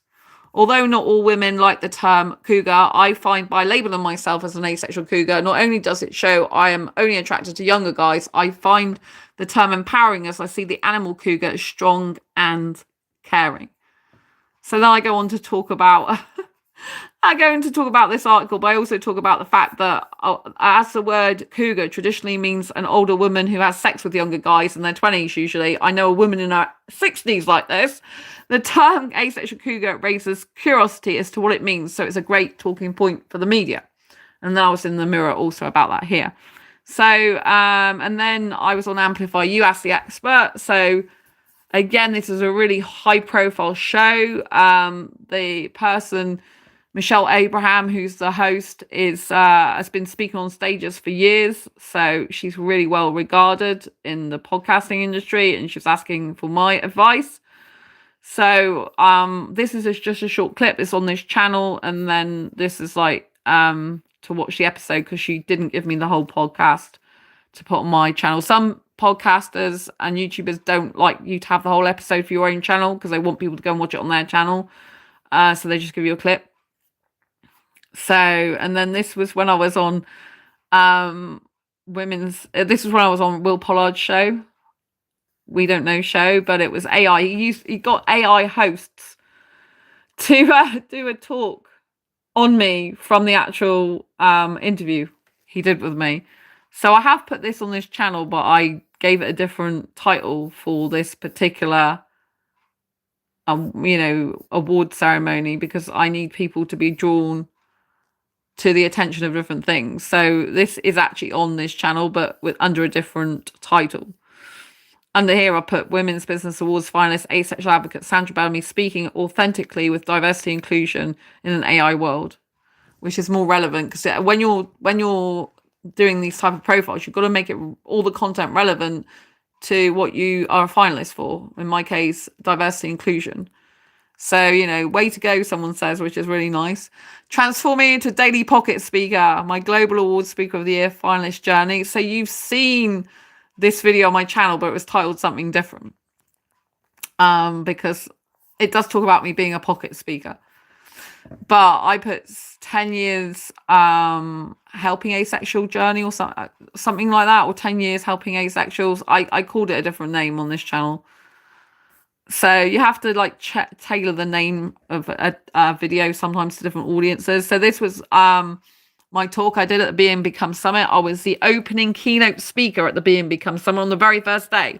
2 days, and I was there on the very first day opening the whole event with the host. So it's amazing. If you haven't ever seen that talk, it is on this channel. But do give it a look. I put a link to who was the host as well. But this is uploaded. You have to upload it organically here because you can't link through YouTube. So these are embedded actually on the site. They don't have a way, or at least I can't see a way, if you can put in YouTube because you can only upload one photograph or one video. And there's no way to put, you can obviously put a link to a YouTube video, but you can't put the whole thing in this site, as far as I can tell, with the restrictions on it somehow. I'm a free member. I don't know what the paying people get because you can pay to have more functions on here. So I've got the free edition, but I don't know if the other ones get any extra storage capacity on here or ways of doing things, but it looks like they just get to have more pages and be able to sell stuff more on here and stuff, although I can create events and sell tickets for them on here. So I don't know. But there's some features like documents they can upload and stuff like that I can't upload, and they can put more videos on the videos tab. But I just use the post but this is my last one now. Praise for incredible speaker and innovative. I can't even say that word at the moment. Praise for incredible speaker and innovative voice featured on Extra today. So I had written 2 separate posts about this. So I had written, but this image was in another post where I just talked about being on Exeter today. But I decided to combine the 2 because I couldn't fit any more posts on there, and the other one is hidden. So, but this one has the addition to this image that was in the other post. It has an addition, which is a comment of the host who I was the speaker for. This incredible speaker and innovative voice was in our Be and Become Summit last year, and Sandra was a proud forerunner. Congratulations. So it really was amazing to get Rebecca's testimonial like on my LinkedIn profile. And so this person put amazing work and great work, ladies. We really need more inspiring stories like this in the world. So that was amazing. And this is where the posts end, but they don't end because they repeat all over again. And I brought this to the attention of the organizer whose site it basically is. And she told me they don't repeat. So I can't say any more than that, can I? But they do repeat. Because it's obvious they repeat. They're here all over again, and you've just seen them in the same thread. And I even showed her a video of this. I created a video to show her that this is a glitch. It shouldn't be happening. That they repeat. So you get every post twice. So unless it looks different on your device, you're welcome to tell me if it does. But when I've posted, but it doesn't really matter. I mean, it does matter from the point of view I've had to some posts are like hidden that I wanted to show. But it doesn't matter because I've got enough here now because I've amalgamated some posts content together. And I think this looks stunning. This wasn't on here before. So I've updated this post and managed to put more pictures of it. Well, I've got my stats on there, and great. I've got loads of places I've been featured on, all these different places, plus more actually. So I'm just really proud. That was famous Dr. Al. Incredible. So I just feel really blessed. I've actually got a business networking event to go to in the morning. It's like 1:39 and I'm meant to get up about 6:30 or 7 at the latest because I've got a networking event at 8:30 a.m. So I'm going to have to go shortly. But yeah, so I will post in the community tab here. I'll send Heather a private message as well, but I'll post in the community tab here so you can go through that to vote for me, because I'd really appreciate any votes. Would be lovely. And I really would love to win this for me, but not just for me, for asexuals and for everyone and anyone who's ever had their voice drowned out, whoever's been having their voice stopped or stifled or made to feel less than they are. These awards, as far as I'm concerned, aren't just my awards. They're for everyone, every asexual person especially, and anyone whose voice has ever been like silenced, and whether people have got disabilities or been bullied or have mental health difficulties. This is for all these voices that are unheard often and misunderstood, and minority voices and people not being able to be themselves. So I really appreciate all your support, and yeah, I'll be posting that. I'll try and post that before I go to sleep soon, and I'll post a link as well under this video, although obviously the title of this video has got nothing to do with the Women's Business Club voting thing.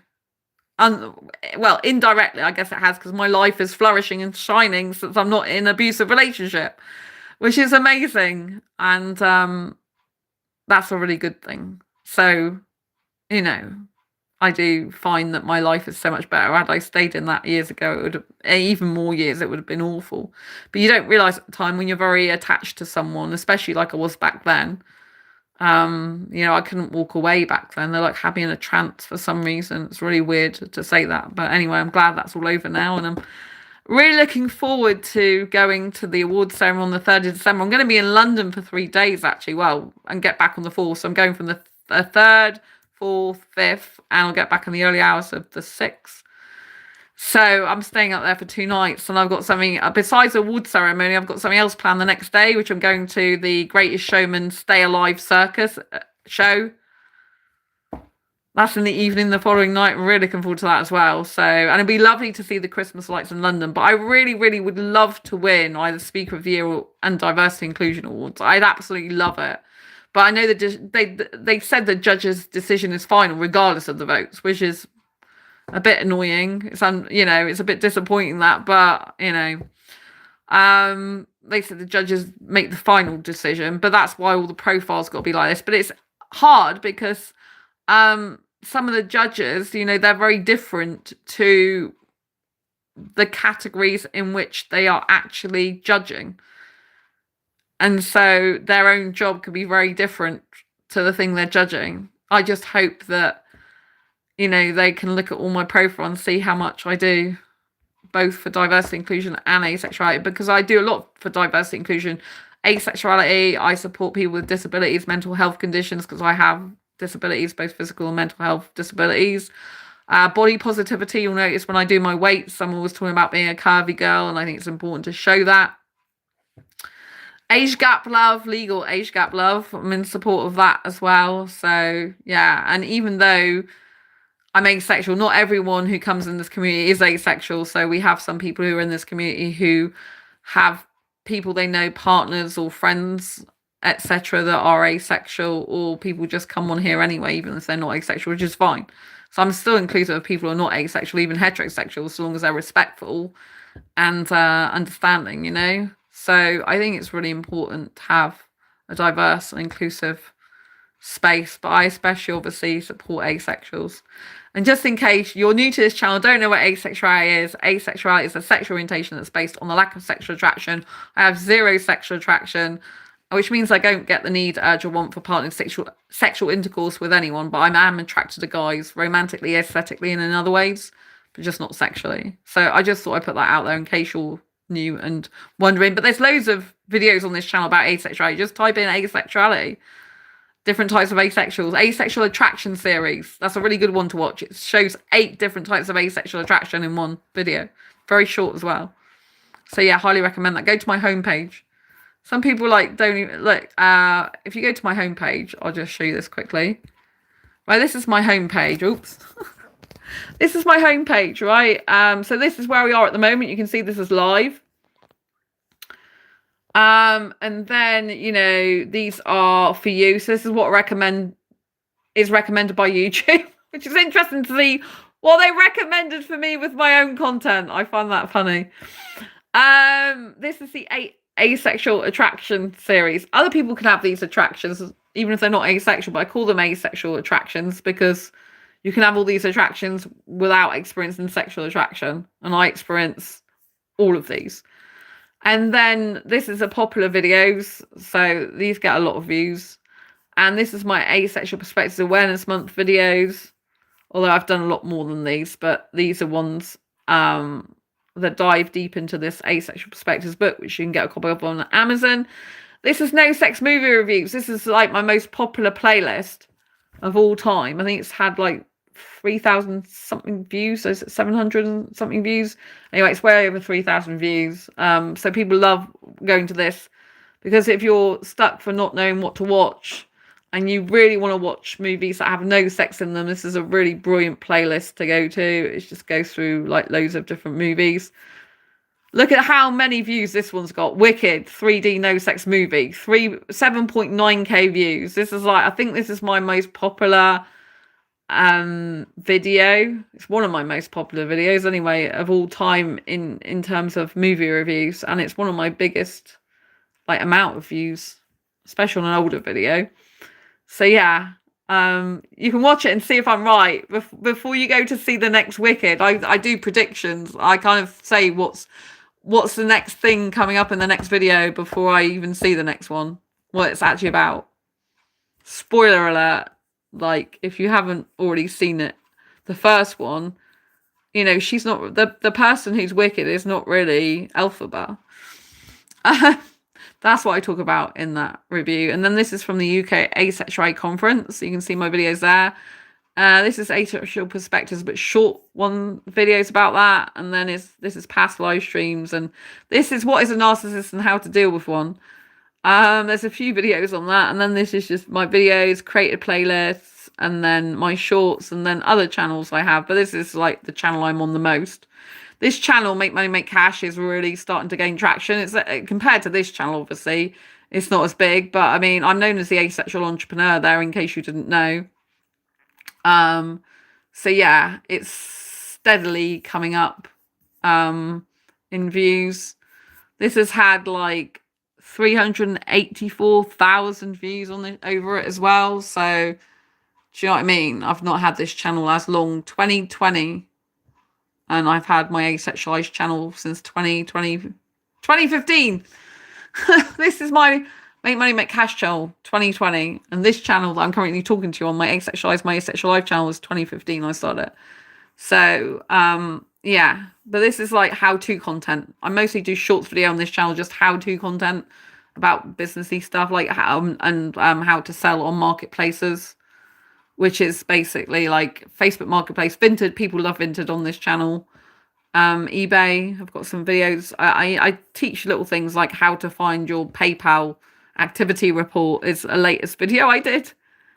So, yeah, that's like one of my latest. You know, you see this video. This is on my channel here, right? On this Asexualise channel, but this look how many views it's got on the Make Money, Make Cash channel. It's actually got far many more views on the Make Money, Make Cash channel, but I put an inspirational quote with it. And I put a different title with it on this channel. So sometimes I do replicate some of the stuff, but not that much. But sometimes, occasionally I do. Like, particularly with this, you'll notice I decided to put inspirational quotes with it. But this one's done really well. But I did chop off the beginning and end little bits, because you've got to be careful. You're not allowed to repeat too much on other YouTube channels, because YouTube can see it as breaking their terms and conditions. So I made sure I snipped a little bit off the beginning, a little bit off the end, so it's slightly shorter than it was on this channel that I'm talking to you on now. But then I put that, never forget how beautiful and magical you are, because I thought that went really well with the picture. But I haven't, this is the first time I've seen how many views it's got, actually, because I did this like very, very recently. And yeah, it's got 1.6k views. But because a lot of this is like people make money online and entrepreneurs type of channel, a lot of them like motivational, inspirational stuff on this channel. So I just pop one of these in every now and again. But I didn't know it's actually done that well, but it's amazing. I'm really happy. So free bus pass, that's what I talked about there. That's got over 1,000 views as well. But oh, what else? Yeah, it's really good. There was another post that did really well recently as well. Where was I? Oh yeah, in Exeter today. Making headlines, making news headlines. That was when I was in Exeter today. I was on the website, so I got 1.4k views. See, that beat me. Oh my god. A Christmas decoration. I don't know if it's a Christmas decoration actually, because it's near a restaurant, so they might have this up at other times of the year. But anyway, a light decoration beat me to it. Beat me to the views spot. But anyway, you know, it's nice to just put that in there occasionally. But I do a lot of vintage. I have done a few weights ones on here, but not very many. A lot of it's to do with like, you know, like vintage. But, you know, it's lots of different how-to things. Do you know what I mean? That basically that either saves you money or makes you money. There's quite, you know, like I don't make a ton of money. I'm not going to go around pretending I do, but I do, you know, when I sell things online, I'm good at it. You know, like pre-loved items and stuff like that. Although I haven't sold any pre-loved items for a while because I'm too busy doing stuff, other stuff. I got quite a lot of stuff I need to sell actually. But yeah, it's very time consuming. So, yeah, so that's that channel. And I can switch it back to this one like magic. Oh, it's already on this channel. I forgot. I'm just viewing it from this channel on that. I'm viewing that channel on this channel. So it's funny doing that. You forget where you are. And then I've got to be careful that I don't reply to my Asexualise. Sorry, my Make Cash channel with my Asexualise picture. Because that can happen when you do stuff like that. I went to Aldi today. You can see my Aldi shop and shop with me if you want. And then Sainsbury's. I actually did loads of little clips of my whole shopping trip. But no one's really clicked much on these to see what happened. But yes. So yeah, anyway, thank you for being here. I am really happy that I'm no longer with that person who was really bad for me over 14 years ago. I say over because it's just slightly over now. 14 years ago, and it's so good. They're out of my life. I flourished and shined and sparkled a lot and keep doing it. And thank you for being here. And thank you in advance for the votes. I'll go and put the vote link on the community tab as soon as I've finished this.